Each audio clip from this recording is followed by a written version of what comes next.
Hi, I'm Gina, and I'm here to tell you how your favorite novelist almost didn't come to be. Hi, I'm Drew, and I have a story so metal you'll want to bang your head. Hi, I'm Darren. Did the President of the United States come to your high school dance? No, he didn't. What do all of these stories have to do with the word prom? What? Find out in this week's episode of History Bluffs. Welcome to this episode, where once again truth is stranger than fiction. I want to welcome to this show, it's your host, it's Chris! Hello, everyone. Welcome. Hello. Welcome to another episode, indeed, of History Bluffs. Thank you so much. Welcome to History Bluffs. My name is Chris. I will be your host, the chaperone for this evening. Oh, that's right, because our topic, I get it. Yes, indeed. Oh. So let's meet our historians. Gina, come to say hello. Hello, Gina. Hi, Gina. Hi, how are you? Real quick, Good. Gina, real quick question. What is your favorite place to take a stroll, take a walk? Oh, the beach, absolutely the beach, Oh, but not the tilty beach. part of the beach. I go up on the other part because Got I it. feels uneven. Okay, all right, all right, and well, thank you. Welcome to the show. Thank you. Drew is next. Hello, Drew. Welcome. Hello, Drew. What is your favorite waterfront location? Say that again? What is one of your favorite waterfront locations? Waterfront. Well, I'm in Chicago, and I'm real close to Lake Michigan, so I Nice. can Lovely. easily walk over there or run over there, and it's just beautiful to see the city and the lake Yeah. right there. Yes, it is beautiful indeed. I've been there many times. I love it. And our third historian for tonight, of course, is Darren. Hello, Darren. How are you? Oh, Chris, I'm great. All right, Darren. What is one of your favorite places to go to be seen by other people? Oh, I go outside to the street. Okay. Yes. Be seen by other people. Be seen by other people. That's You where can- they are. They're outside. If I stay inside, they won't see me. Hold on, let me write this down. I've learned that. Well, the reason I asked these three questions is because the definition of prom comes from the word promenade, which Oh. is a walk or a stroll along a waterfront at a resort or a place is a way to be seen by other people. I win. I said the Really? beach. I That live on a was- lake. That's the origination. The word prom comes from promenade, yeah. And so I had no idea. Chris, should I Yes. go in my backyard then? Because my lake is in my backyard. well, if there's more people passing by in boats there than people passing in cars, There are more boats in the back than in the Well, front. then, yes. Then the Then, cars yeah. in the- Yes, Hopefully. Well, all of this is related to the word prom, and that is the topic for our show. Speaking of our show, Adam, everybody Yes. give it up for Adam, our tech extraordinaire. Oh, geez. Oh, thanks. I'm here to help. I'm here to co-chaperone with you, if you will. All right, well, if you would be so kind, let's explain to the audience how this show works. If you would put up the card with the rules. All right, for those listening at home, without the visuals, just imagine there's rules on your screen. There are rules on the screen indeed. So we are doing the show called History Bluffs, where we have three armchair historians going to regale us with their depth of knowledge of historical facts about the word, inspired by the word prom. They are inspired by the topic. Two of our historians are telling true stories. One of them is bluffing. It is up to us to determine which of these three historians is bluffing. No audience help is allowed. We ask you not to. Yes, I know.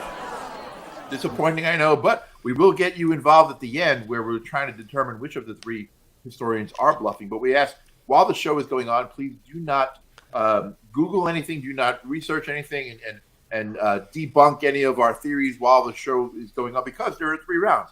The first round is 75 seconds. Each historian lays out the opening salvo of their stories.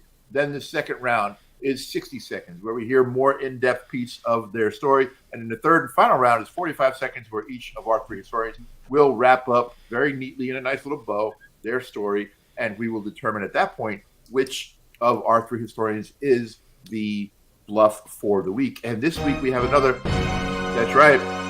That's right. And we do have one other special rule just for this week only. Each of our historians is going to leave. They're going to leave room for Jesus in between them and another historian. Just that's rules of the prom. That's the rules of the prom. I'm not making it up. That's just how it works. So, Darren, if you look down, you can see down my shirt. Wow. Hey, Jesus doesn't know about that trick. Oh, Hey, I you see kids. God. hey, you kids, don't make me come over there. Uh-oh. He's coming. The chaperones. So, at the punch bowl. yes. So that's the way it works. 3 rounds, 75 seconds, 60 seconds, 45 seconds. 3 pieces of a story, and then we will determine who is the bluff for this week. None of us know except for Adam the tech and our actual bluff. Only they know who the bluff is. So 3 of us are flying blind, and the audience flying blind. So we're going to use our detective skills to see who is indeed the bluff. So Remember Adam, you said that. Remember you said that. I will indeed say. I will indeed. And Adam, if you would be so kind, speaking of the 3 rounds, let's Yes. put up the round tracker above my head on the screen, if you Oh, will. let's do it. All right. There she be. There she be. So you can see up here, we have 3 spots in each of the 3 rounds for our 3 historians. A lot of 3s there. It's symmetrical. And we are now going to jump in and hear from our historians. Inspired by the word prom, here we go. And we're going to begin with round number 1.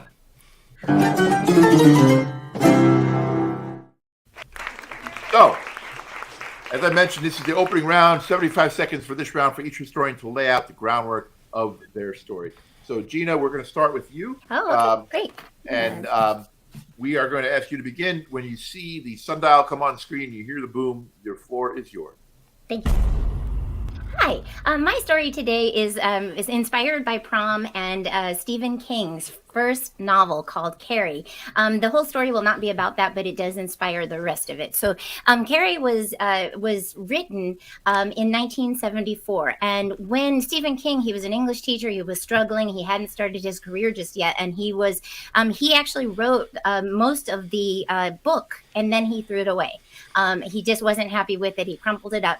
But his wife, Tabitha, also a novelist, or a wannabe novelist at that point, but eventually successful, she pulled Carrie out of the trash. She uncrinkled the papers, and she left it for Stephen and said, I really think you should finish this. It's a very good story, and I think it has legs. So Stephen King finished it. He published it, and it was a huge success. He was able to leave his teaching career, and he was able to start being a novelist as he always had wanted to be.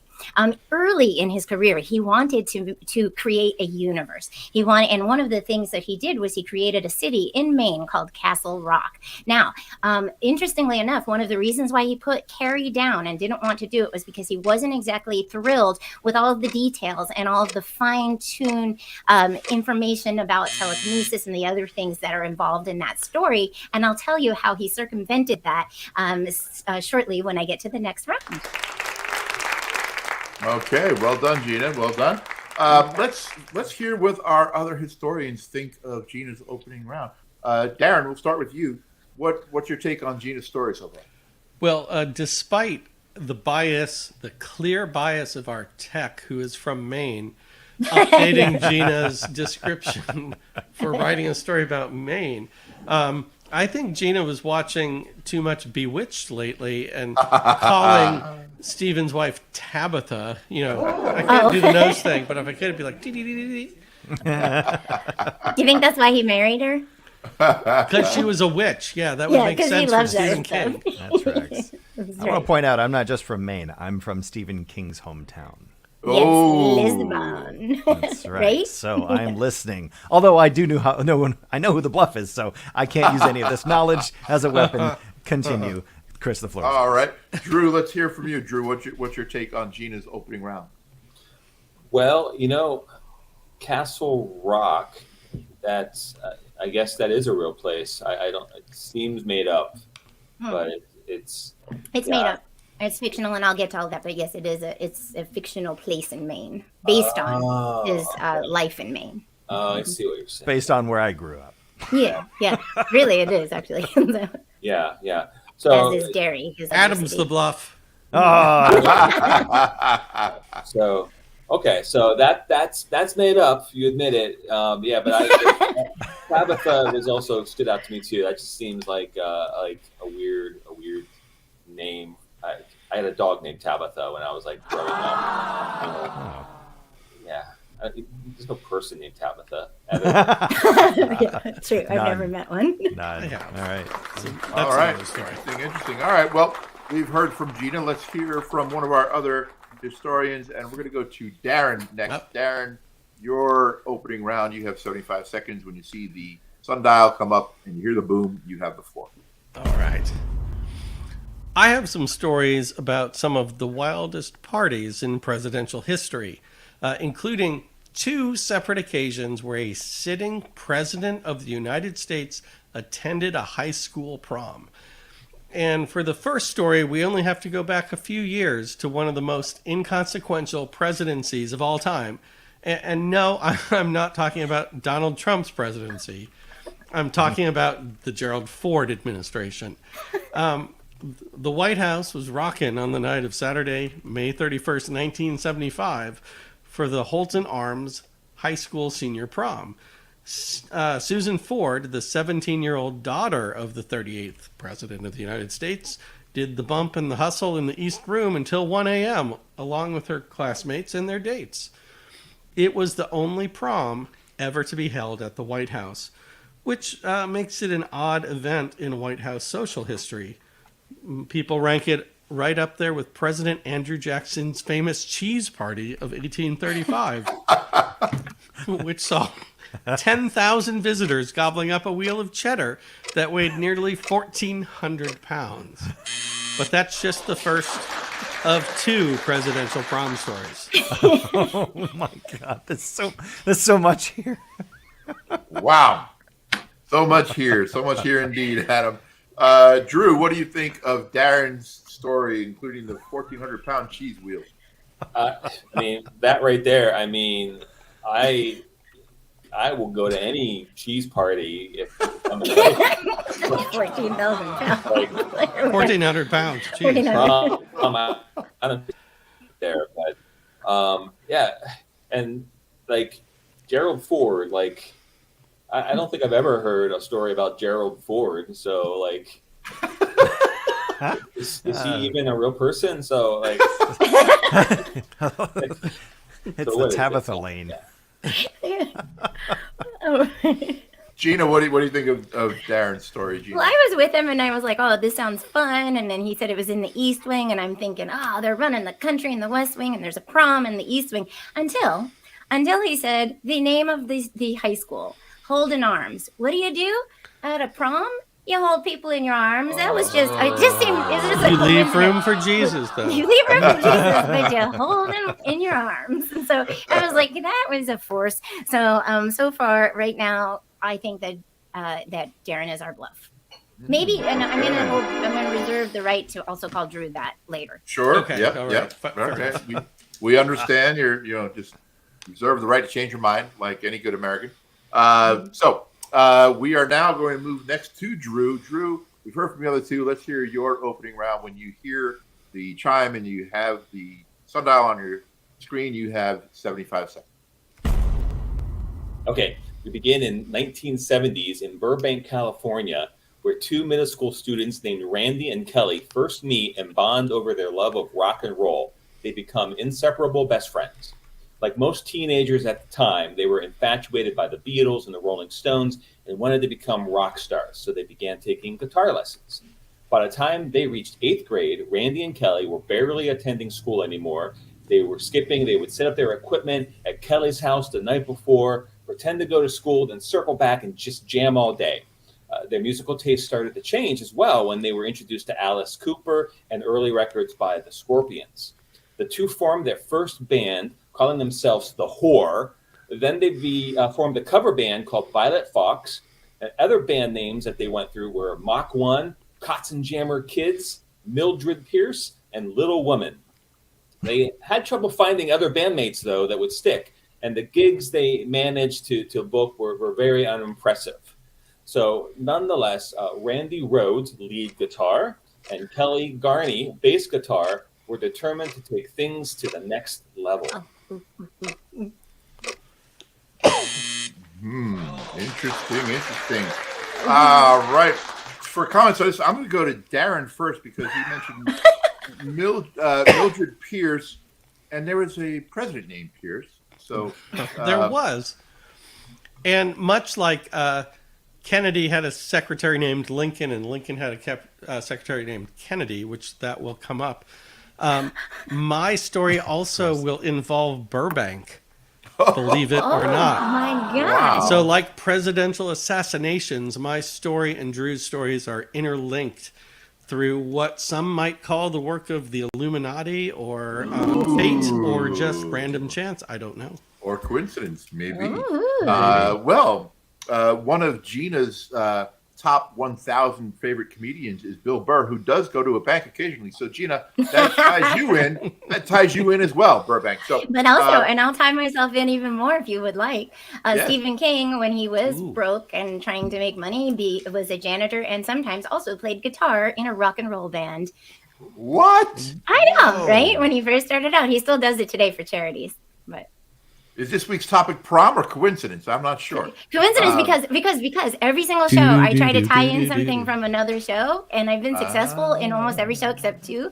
And today I have a really good tie-in. Keep going. Okay, all right.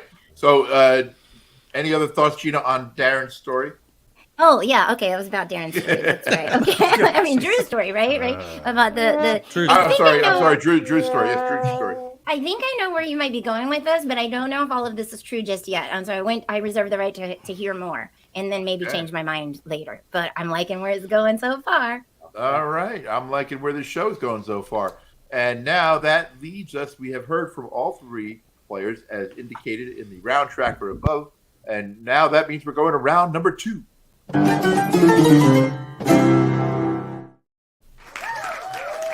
Here we are. We're in round Here we two. are. The We are round two Fresh, indeed. has that fresh round smell. That fresh round smell indeed, kind of like a fresh round. So Darren, we're going to go to you, and you're going to have you start. It's round number 2, Darren. So you have now 60 seconds. We have reduced the time down to 60 seconds.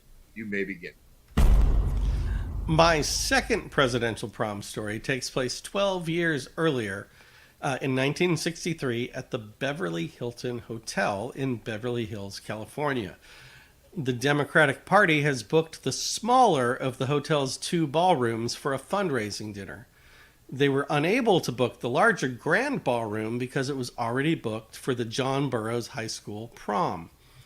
But as the date gets closer, a new name is added to the fundraising dinner schedule, John F. Kennedy. And soon demand for tickets skyrocket, and the White House has the regrettable task of telling the high school they're going to have to move their prom to make way for the president.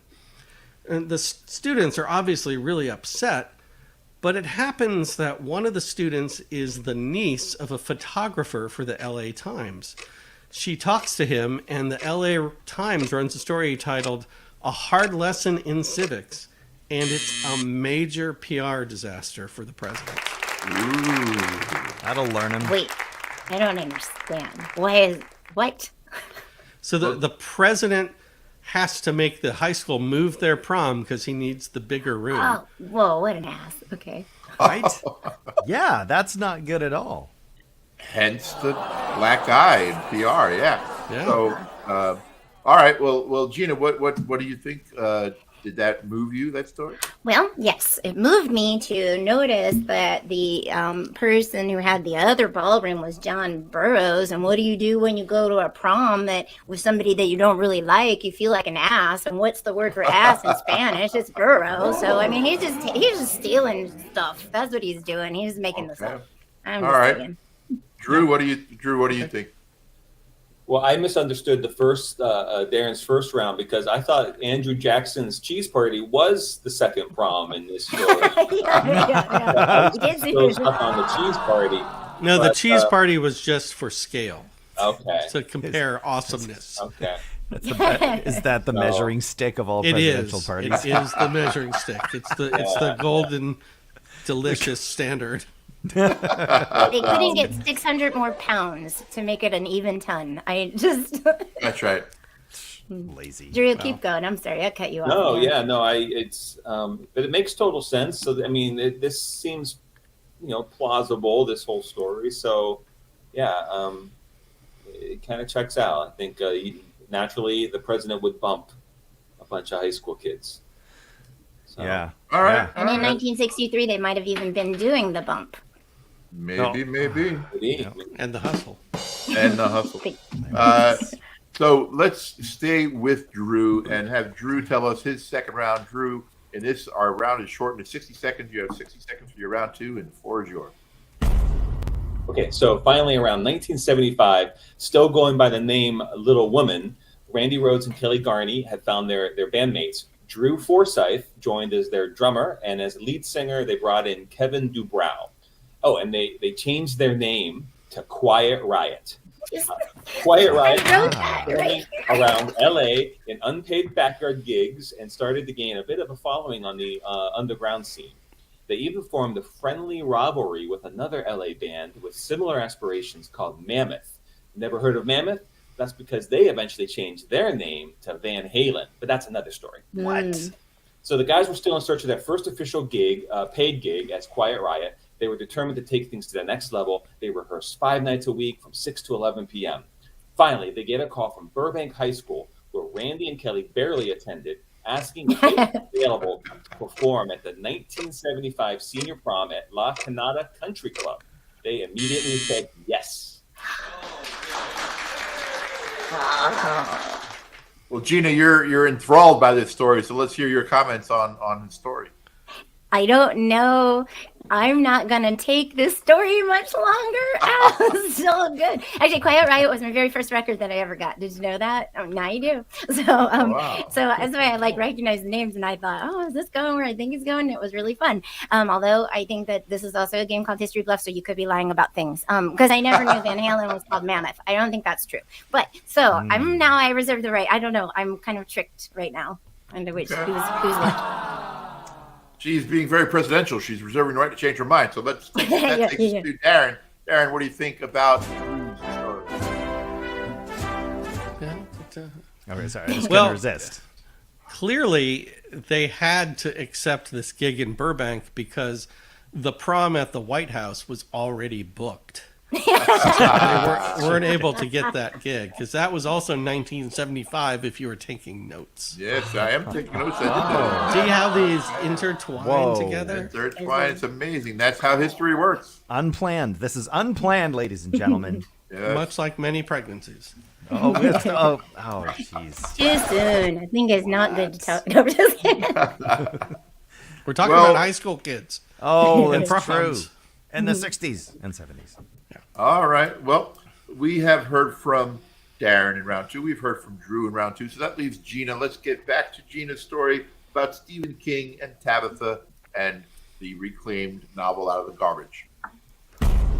Okay, so Stephen King's first Castle Rock novel was called The Dead Zone. Now, the cool thing about that is before it took him a while to do this because he went to see forensic scientists over at the place where that lady that made the dioramas left her dioramas, and actually he made a map with all the street names and all of the items that were in Castle Rock. And he also made a full-scale 3D diorama of Castle Rock. They used that for the TV show that they put up called Castle Rock. It's since been canceled, but it was a pretty good show. And then he put the Shawshank Prison there, everything that you've ever read in any of his novels. And then he had another one made to get an astronomer to help him because in 2 of his novels, he also talks about an eclipse that happened simultaneously at 2 different parts of Castle Rock. So he wanted to get a feel for where the actual shadows were and where everything would be from that particular eclipse. The reason the eclipse was such a huge part of his story was because when he was little, part of the reason why he wears glasses is he screwed up his eyes because he looked right into the eclipse. I will tell you more about all of the stuff that he did with Castle Rock in the 3rd round. Okay. Thank you, Gina. Thank you. Yeah, you're welcome. Darren, what do you think, Darren, about Gina's story? The number of threads that keep intertwining. You know who else screwed up their eyes by staring directly into an eclipse without protective glasses? Was Donald and Melania Trump from the White House balcony. It was on the news. Is that why his face is so red? I think it is. That also might be cheese, which is another connection. Oh my God. This is crazy. Drew, what do you think, Drew? Well, you know, I just don't get it. Should we send up a balloon for you? God. No, it's this. I'm having a tough time because there's a lot of information coming at me here. But I told you before the show I was having trouble paring it down. So yeah, I'm stuck between both these stories. They seem it's like 50-50 right now. Yeah, plausible on one hand, but not necessarily truthful on the other hand. Information coming from all sides. You know what that means? That means that we have to go to round number 3 to determine, let's sort this all out. So let's go to round number 3. All right. This is the round of truth, or I should say, lead us to the moment of truth, because one of them is indeed still bluffing.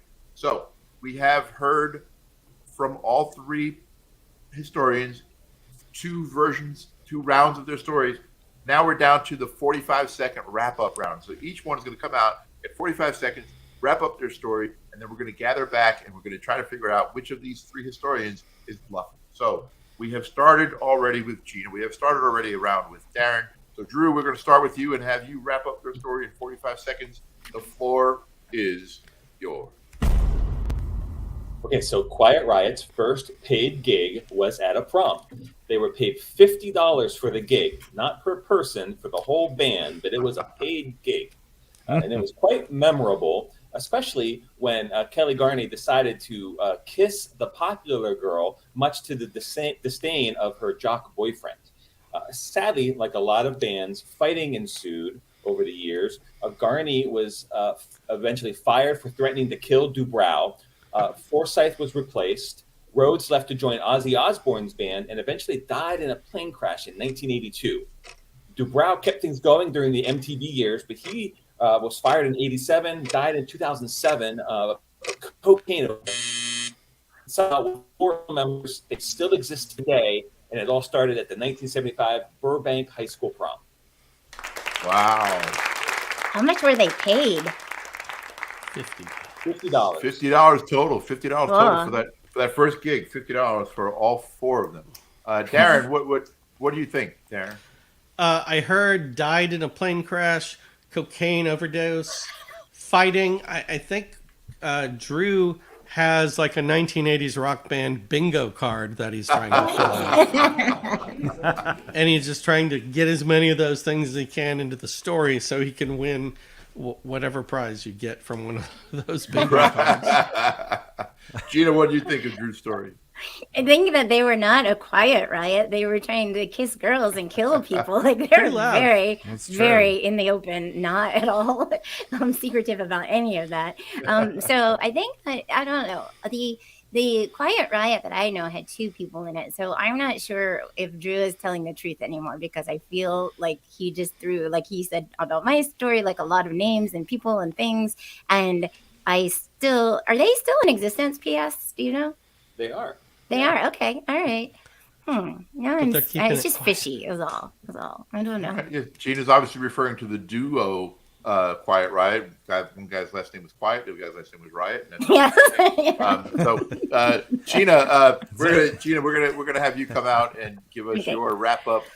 So you have 45 seconds to tell us the conclusion of your story, and you begin now. Okay.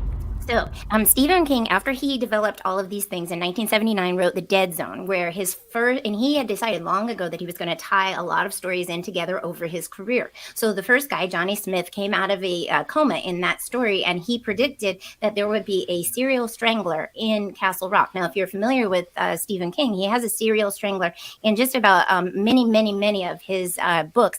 But one of the things that he found out when he was talking to the forensic scientist over at the medical examiner's office was that he basically got all of the clues and all of the things that he set up in all of his novels. He mapped it out according to one of the dioramas that Frances Gressler had done in her time back in the 40s, and it was the very first one with the guy that had fallen off of the porch. If you remember that from a few weeks ago, and he put that into the Shawshank Redemption later, parts of that whenever the Andy Dufresne killed his wife. So it was all based on stuff that he got from that lady originally from a long time ago. So, Wow. And there's I know. It was like awesome. to Cool. give you a chance to finish the stories there. Wow, indeed. Drew, what do you think of that bombardment of information from Gina at the end here in the third round? First of all, spoiler alert for Shawshank. Oh, I was gonna watch that tomorrow. damn it. So it makes me wish there was like an actual like Castle Rock like theme park. Yes. You know, like Whoa. it'd be like like the like a horror, like that Universal's horror nights or whatever. But like That would be amazing. town It and- would be amazing. Don't Indeed. don't give that idea away. Copyright it right now. Well, I will tell you this, Drew. There actually is a Castle Rock golf course in Ireland because I've played it. There were no serial killers there, but there was a lot of damaged grass from people playing. So, Specifically you. yeah, specifically me. We weren't going to name names, Darren, but there. Yeah, it is. Darren, what do you think, Darren, of Gina's story?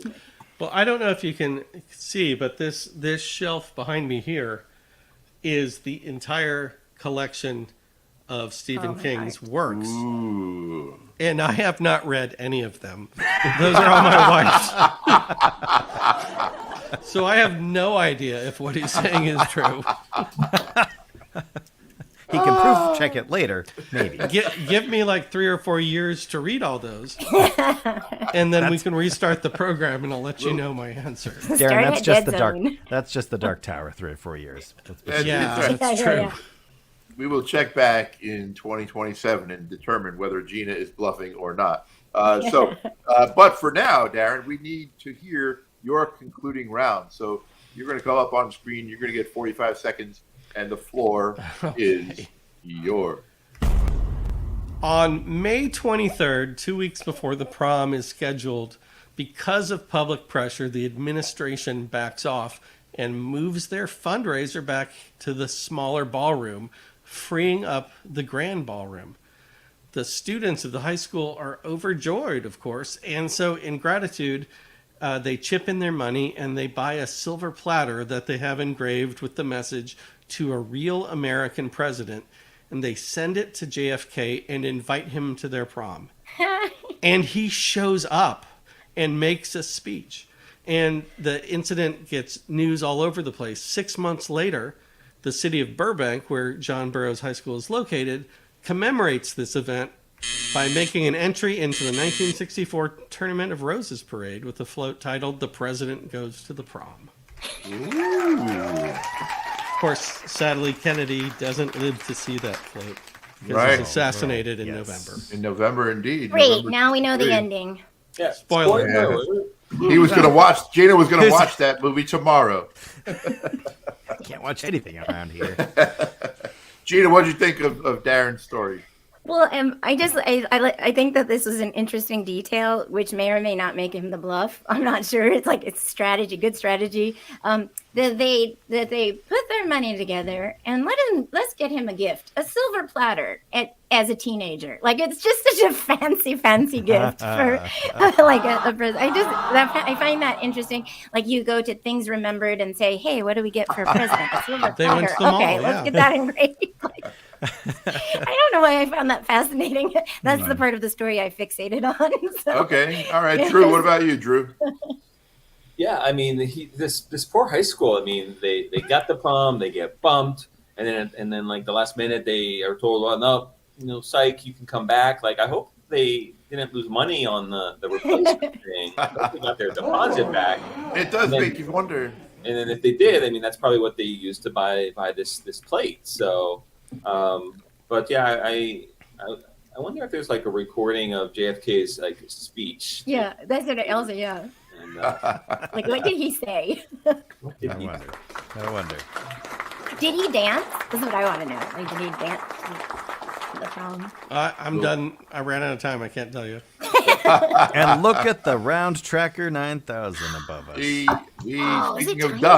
Speaking of done, we are done with all three historians, 3 rounds. So that means we have come to the point of the show where we have to figure out which of our 3 historians is tonight's bluff. Is it Gina with her story of Stephen King writing a novel, throwing it in the trash, his wife Tabitha picking it back up and saying, you should write this.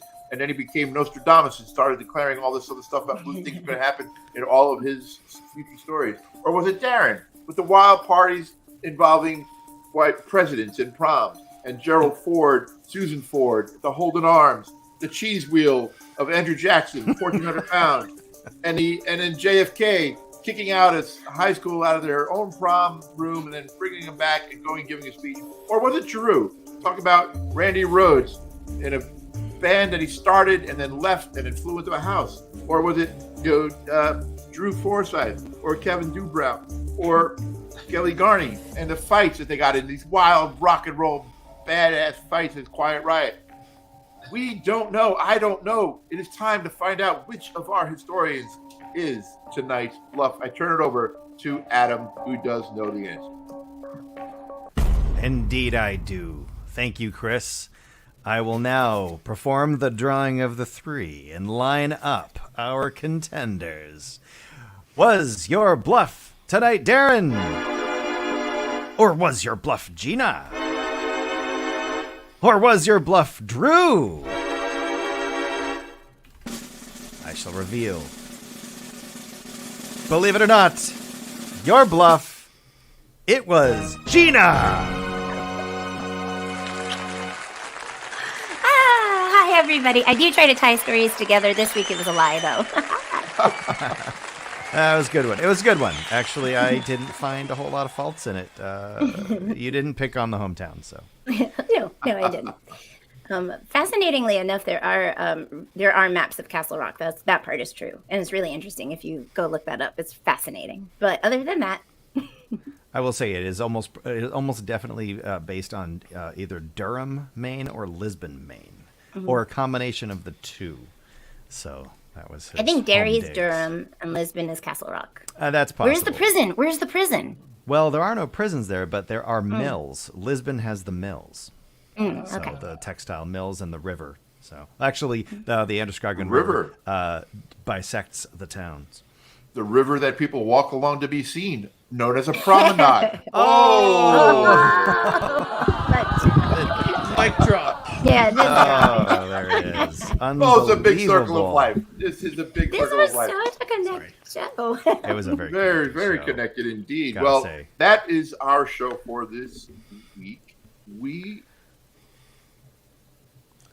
History Bluffs. We are History Bluffs. We have to go away. I don't want to, but we have to go away. We'll be back next week with another episode of History Bluffs. I'm going to hand it off. We want to thank Darren. We want to thank Drew. We want to thank Gina. We want to thank Adam.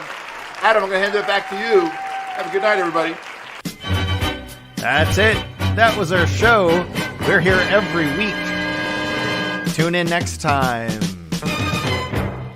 Next to being president, in fact, rather than being president, I'd prefer to be a senior in this high school.